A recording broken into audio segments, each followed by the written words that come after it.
एक चीज मैं देवियों से अवश्य कहना चाहूंगा, अपना दुख संसार वालों को मत सुनाया करो। जब भी आपको अपना दुख किसी से कहना हो, या तो गोविंद के सामने बैठो या अपने गुरु के सामने सुनाओ। मैं सभी सनातनियों से एक प्रार्थना करूंगा कि आप वृंदावन में तीर्थ के भाव से आया करिए, घूमने के भाव से नहीं। संतन की प्रसादी लेके जीवन सफल बनाऊंगी, वृंदावन कुटिया बनाऊंगी। संसार है, न बाबा सुखी, न त्यागी सुखी, न ज्ञानी सुखी। फिर गृहस्थी की बात तो करे ही कौन? गृहस्थी भी कम दुखी ना है, दुखी कम है।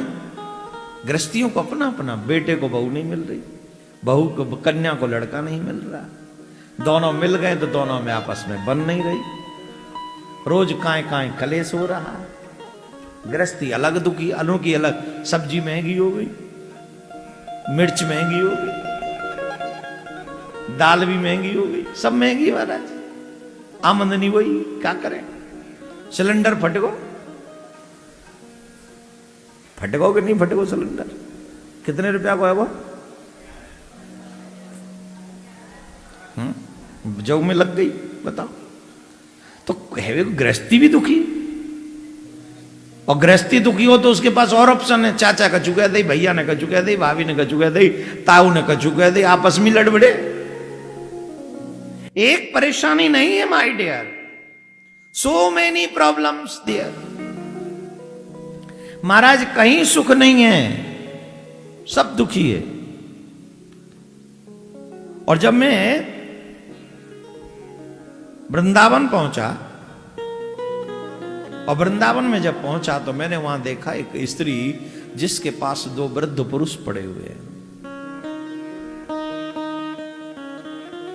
वो दुखी है, वो परेशान सी है। तत् आश्चर्यम मया दृष्टा श्रूयतां तन्मुनीश्वरः एकदा तु तरुणी तत्र निषण्णाखिन मानसा। मैंने वहां एक आश्चर्य देखा। एक स्त्री है जो तरुण है, युवान है, उसके पास दो वृद्ध पुरुष पड़े हुए हैं। वो अचेत है, वो खिन्न मन से वहां बैठी हुई, वो दुखी है, रो रही है। मेरे मन में विचार आया कि इससे मिलना चाहिए, इससे पूछना चाहिए, पर फिर मुझे लगा कि स्त्री है, न जाने उसको कैसा लगेगा। तो मैं सोच के इस भय से कि रहने दो, क्या कहूं। स्त्री, पुरुष होता तो जाके पूछ भी लेता। अब कह दे सामने वाली, बाबा तुझे क्या लेना था, मैं रोऊं चाहे हंसूं। लेकिन देवियों में एक चीज मुझे बहुत अच्छी लगती है, जब भी परेशान होती है, एक चीज मैं देवियों से अवश्य कहना चाहूंगा, अपना दुख संसार वालों को मत सुनाया करो। जब भी आपको अपना दुख किसी से कहना हो, या तो गोविंद के सामने बैठो या अपने गुरु के सामने सुनाओ। संसार के आगे मत सुनाओ। मैंने परसों भी एक बात कही थी, घर सुखी देखना चाहती हो तो अपने घर की समस्या किसी के आगे प्रकट मत करो। वो समस्या का समाधान नहीं करेंगे, वो समस्या का जो तुम्हारे घर में है उसका यूज करेंगे अपने प्रॉफिट के लिए, वो आपको फंसा देंगे। इसलिए जो महानुभाव सुखी रहना चाहते हैं, उन्हें अपने घर की समस्या, प्रॉब्लम्स हर किसी के आगे नहीं कहनी चाहिए। और जब मैं वृंदावन पहुंचा,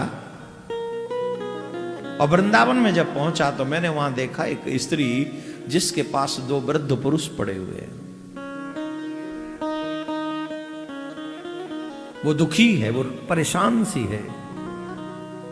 तत् आश्चर्यम मया दृष्टा श्रूयतां तन्मुनीश्वरः एकदा तु तरुणी तत्र निषण्णाखिन मानसा। मैंने वहां एक आश्चर्य देखा। एक स्त्री है जो तरुण है, युवान है, उसके पास दो वृद्ध पुरुष पड़े हुए हैं, वो अचेत है, वो खिन्न मन से वहां बैठी हुई, वो दुखी है, रो रही है। मेरे मन में विचार आया कि इससे मिलना चाहिए, इससे पूछना चाहिए, पर फिर मुझे लगा कि स्त्री है, न जाने उसको कैसा लगेगा। तो मैं सोच के इस भय से कि रहने दो, क्या कहूं, स्त्री, पुरुष होता तो जाके पूछ भी लेता। अब कह दे सामने वाली, बाबा तुझे क्या लेना था, मैं रोऊं चाहे हंसूं। बोले महाराज मैंने उस स्त्री के लिए कुछ कहा नहीं, फिर मैं चुप जा ही रहा था, इतने में आवाज दी उस स्त्री ने, भो भो साधु क्षणम तिष्ठ म चिंता मपि नाशय दर्शनम तव लोकस्य सर्वथा गहरम परम। वो साधु तिष्ठति नाम, साधु ठहरिए, बाबा ठहरिए। मैंने सुना है जो मनुष्य दुखी होता है, दुखी मनुष्य को अगर संत दर्शन हो जाए, देखो क्या दुर्भाग्य तो है, ईश्वर मिले, दुर्योधन को ईश्वर ने पहचाना ही नहीं। तुम अगर दुखी हो, गुरु और गोविंद का दर्शन, संत का दर्शन हो जाए, तो मैं उसी क्षण ये पता लगा लेना चाहिए कि अब मेरे दुख मिटने वाले हैं, क्योंकि मुझे गुरु दर्शन हो गया, मुझे संत दर्शन हो गया। पर ये बात हिम्मत आती नहीं, उतना बिलीव नहीं आ पाता, उतना विश्वास नहीं जाग पाता है। जिस दिन इस अटूट विश्वास को पकड़ लोगे, सच्ची कहता हूं बहुत बड़ा आनंद आएगा तुम्हारी लाइफ का, बहुत बड़ा आनंद, अद्भुत सुख मिलेगा, इसमें कोई संशय नहीं। बोले महाराज आप जैसे संत का दर्शन होना एक प्रमाण है कि उसके जीवन के दुख मिट जाएंगे। आप जैसे संत का दर्शन होना, आपके दर्शन हो गए, मेरा भाग्य जग गया, मेरे दुख मिटेंगे। अब नारद जी ने पूछा,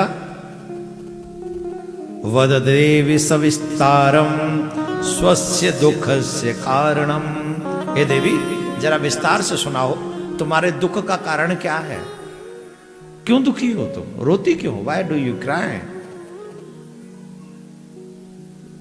क्यों क्राई, रो क्यों रही हो, वाई आर यू क्राइंग, मैं क्यों रो रही हूं बताऊं। बोले हाँ। देवी ने कहा महाराज मैं साधारण नहीं हूं। तो कौन हो। अहम भक्ति रीतिम ख्याता इमो में तनयो मतो ज्ञान वैराग्य नामानो काल योगे नजर जरूर उत्पन्ना द्रवणे साहम वृद्धिम कर्नाटके गतः क्वचिन महाराष्ट्रे गुर्जरे जीर्णता गता।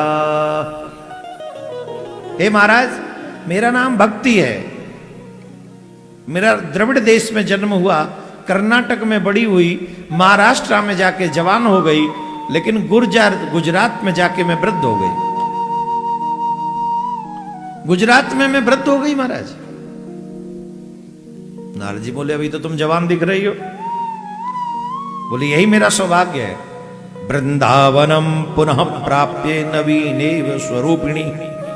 जैसे ही वृंदावन में आई, वृंदावन में पहुंचते ही मुझे नवीन स्वरूप, मतलब मैं युवान हो गई। वृंदावन की गली गली में भक्ति महारानी जवान है। अभी आजकल तो माहौल थोड़ा ठंडा सा है, उसके पीछे यह है कि भक्ति के लिए लोग कम, खाने पीने के लिए लोग ज्यादा आते हैं। अब कुछ दिन में ये मुझे लगता है कि दिल्ली का कनॉट प्लेस बन जाएगा। सच्ची में यहां एक से एक चीज खाने को मिलती है आपको। और कई लोग तो दिल्ली में जब बोर होते ना, वो कहते चलो वृंदावन चलते। ले का करा वृंदावन जाएगा, बोले वहां थोड़ा दर्शन करेंगे, कुछ खा पी के लौटाएंगे शाम तक।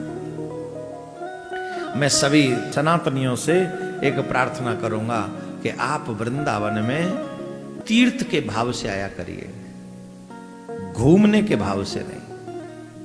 अगर आप घूमने के भाव से आएंगे तो आप मर्यादा नष्ट कर रहे हैं, और अगर आप तीर्थ के भाव से आएंगे तो वृंदावन में आने का जो सुंदर फल है वो आपको प्राप्त होगा।